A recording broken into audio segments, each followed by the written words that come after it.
Forza Motorsport's always been a series about innovation. We always want to push the racing genre, so we've made huge improvements because we want to get people excited about cars in general. The Alps is the ultimate driving road because it's set in a beautiful location and the ribbon has been hand-tuned over months of testing to make sure that it's just the right balance of speed, challenge, fun, in a wide variety of cars for a wide variety of players. Because we're a virtual game, nobody's going to get hurt. Since we're not concerned about driver safety, we can go to these epic places like the Bernese Alps and build basically the world's best driving roads, and we have total creative freedom. We actually looked at 15, 30 different locales, and the Alps is just the most epic. The landscape is so surreal, it's crazy. I mean, these mountains are very different from any mountains you see anywhere else. I mean, it's just, with all the jagged peaks.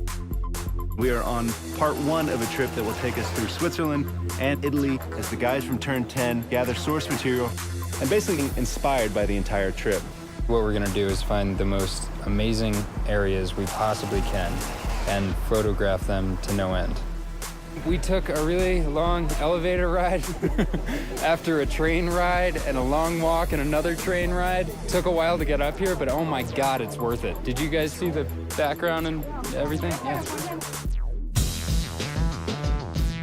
So right now we're at the Grindelwald region of Switzerland, and we're taking reference photos. We mount a camera to a tripod on a panorama head. The panorama head enables us to take pictures in different increments and multiple exposures. We stitch them all together and then we get an HDR. An HDR is high dynamic range image. Each frame that we do it at multiple exposure. So when you stitch it all together later, you can slide through all the different exposures. So you can go from a very dark scene with a little pinpoint where the sun is all the way up to a very exposed image. And that way it gives us the full range to play with when we go to make our sky domes later.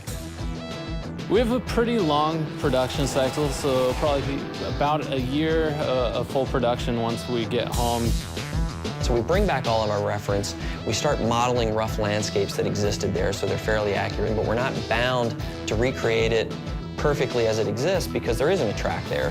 But we want it to be believable. It needs to fit with the other real racetracks in the game. So we create a whole backstory about how the Bernese Alps came to be. It started off as a ski resort, and roads were built for workers in the wintertime, and then this rich entrepreneur bought it and tried to build a racetrack there, but got shut down. So by creating this rich backstory, everything is there for a reason. It's believable. Fictional tracks are a chance for us to really showcase some of the graphical tech that we have in our game. We've redone our lighting engine, and this track in particular, with its very bright snow and blooming, really shows off what our graphics engine can do. The television can only represent basically one order of magnitude of brightness, from 0 to 255, black to white, whereas the human eye in the real world can see, I think, 7 orders of magnitude of brightness, and in the real world there exists far beyond that. The sun is infinitely brighter than a white piece of paper, but on a television screen they look the same. Well, we found a way to basically reverse engineer that at full HD resolution on the Xbox 360. So what we do is we captured high dynamic range images of the world, and that gets baked back into the lighting and the reflections on the car, which means the sun is order of magnitudes brighter than a white piece of paper and is brighter than gray asphalt, which basically makes the cars look really grounded in the environment. We've traveled thousands of miles, we worked thousands of hours, and here it is, the Bernese Alps track in Forza 4.